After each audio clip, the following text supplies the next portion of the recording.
मैं बस निकलने ही वाली थी यार, वो आदि के ट्यूटर आने वाले हैं तो मैं बस उन्हीं का वेट कर रही हूँ। नमस्ते मैडम। नमस्ते, आप कौन? आपके बेटे आदि का होम ट्यूटर।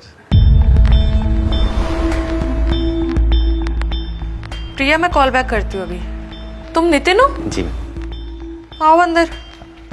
एक मिनट, ये चप्पल आप बाहर उतार देना प्लीज, क्योंकि हम बाहर के स्लीपर्स ना घर में यूज नहीं करते हैं। ओके।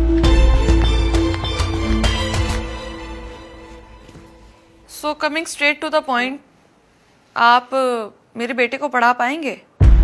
यस मैम, मैं एक एक्सपीरियंस टीचर हूँ और मैंने कई बच्चों को पढ़ाया है। मुझे नहीं लगता तुम पढ़ा पाओगे। एक ना इंग्लिश कोट है, मैं हिंदी में एक्सप्लेन करती हूँ। इंसान की पहचान ना उसके जूतों से होती है, और इंसान को पहचानने में ना मैं कभी चूक नहीं करती।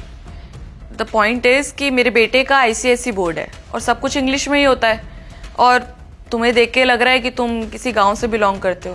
तुम्हारा रहन सहन, तुम्हारे कपड़े, सब कुछ।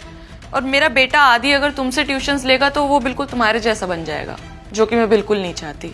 सो बुरा मत मानना, मैं बस फैक्ट्स बता रही थी। I hope you understand.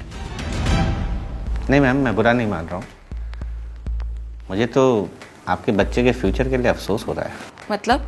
Ma'am, माँ एक बच्चे की पहली गुरु होती है, और जिस माँ की ऐसी सोच हो वो बच्चा आगे चलकर क्या करेगा। कहना क्या चाहते हो तुम? मैम, आपने मुझे बहुत कुछ बोला और मैंने आपको बगैर टोके सुना।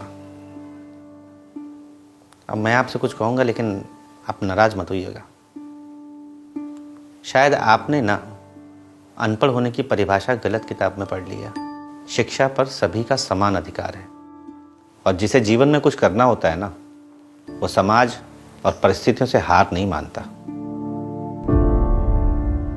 आपने मुझे कहावत सुनाई ना, मैं भी आपको एक कहावत सुनाता हूँ। हिंदी में ही सुनिएगा। जिसे पढ़ना लिखना होता है ना मैडम, वो पढ़ ही लेता है। उसके लिए उसे शहर या अच्छे इंस्टीट्यूट की ज़रूरत नहीं होती, अच्छे कपड़ों की ज़रूरत नहीं होती। अनपढ़ वो नहीं होता जिसे पढ़ना लिखना ना आए। अनपढ़ वो होता है जिसे लोगों की इज्जत करना ना आए, जो दूसरे की शिक्षा का स्तर उसके कपड़ों से आके। गांव वाले ऐसा नहीं करते मैडम, वो सबकी इज्जत करना जानते हैं। हाँ, आपके इस शहर में पढ़े लिखे अनपढ़ ज़रूर हैं, जो एक मिनट नहीं लगाते दूसरे को बेइज्जत करने में। वो ये नहीं सोचते कि सामने वाले की क्या ज़रूरत है, क्या मजबूरी है। बाकी रही मेरी बात, 12th में मैंने स्टेट टॉप किया था, यूपीएससी का मेंस क्लियर कर चुका हूँ, इसीलिए एनबी कोचिंग ने मुझे हायर किया है। बस कुछ परिवार की ज़रूरतें हैं जिनके लिए ट्यूशन पढ़ाता हूँ, और जितना मुझे इस ट्यूशन की ज़रूरत है ना, उससे ज़्यादा आपके बच्चे को एक अच्छे टीचर की ज़रूरत है। I hope you understand. Thank you madam, have a nice day. Sir, आप एक टीचर हैं, आपका काम है लेसन्स देना। मैं समझ गई हूँ, मेरे बेटे के लिए आपसे अच्छा टीचर और कोई नहीं हो सकता। मैं कल से आता हूँ।